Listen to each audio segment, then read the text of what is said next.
Tonight's episode will be short and to the point. I'm shooting quite informally, as you can see, from my kitchen, as this is more of a call to action than an actual long form episode. I'm sitting down with Tevfik Serhan Bora, a Turkish medical student and president of Mission Brain Pavia chapter. Following the tragic aftermath of the earthquake that hit southeastern Turkey and left thousands of people dead, more than 20,000 people, as well as countless other people still buried within the rubble and under the rubble, Serhan is directly on site to support the efforts of his people to overcome this tragedy and contain the casualties. We decided to have him on the podcast on such short notice to bring testimony as to Mission Brain's help effort and to raise awareness on what each of us can do to bring aid from afar. I'm personally quite thankful to have you on tonight, as I know you've been doing tireless work. We spoke on the phone. So thank you so much for taking the time. And I suppose I'll just start the conversation by leaving the word to you. When I heard about this, devastating event, I just got on the plane and flew to Turkey. So, why we study medicine. I know why we do what we do. So there's really not too much to talk about. Like, is there something you can do? Do it. That's just that, and that's just how I followed. So here, assisting the physicians here, it's amazing. And why? Because these people here, they're even pushing each other to go home and rest, but nobody does.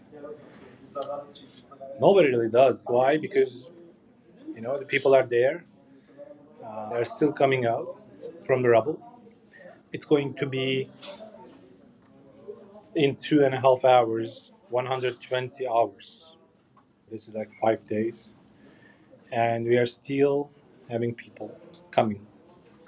Another one just came like 10 minutes ago.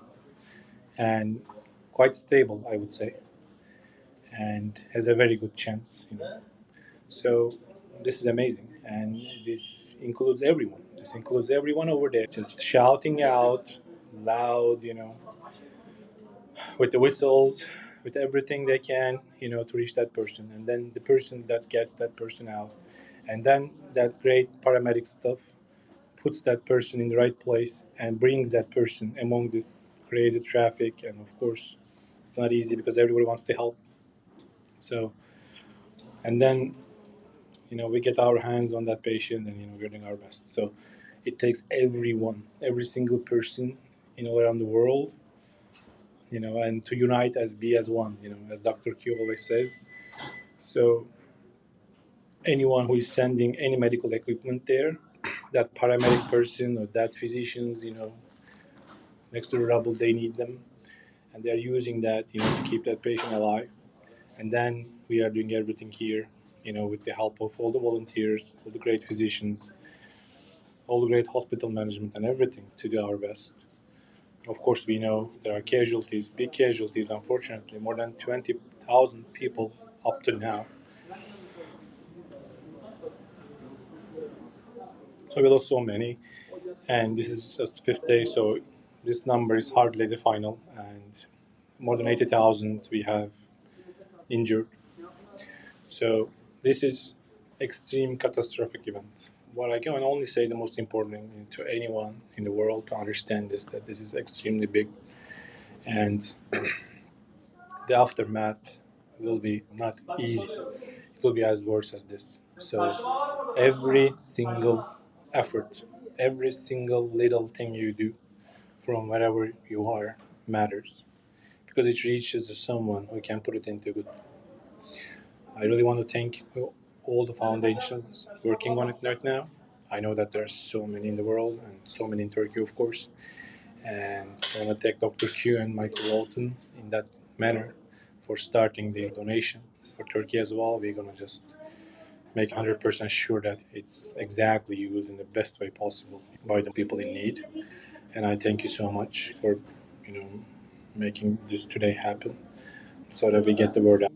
It's amazing to see that I'm not alone, of course. It might seem that, I heard this news and I flew over here, but there are people coming from all around the world. They also left everything and they just jumped and they just come here. So by also being a person in the medicine, I think it's nothing outstanding. I think it's our duty. It's what we do. This is what matters. I think I'll just keep it short now because, again, there are patients coming. And thank you so much for this opportunity to get this word out and explain what it is.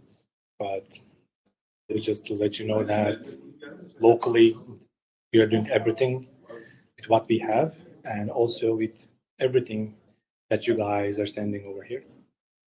We're putting them in good use. Now we have like half hospitals over there, near the rubble. Now there's a ship who came by that has surgery rooms as well. So now we are able to help those patients over there as well. And then things are getting much more coordinated.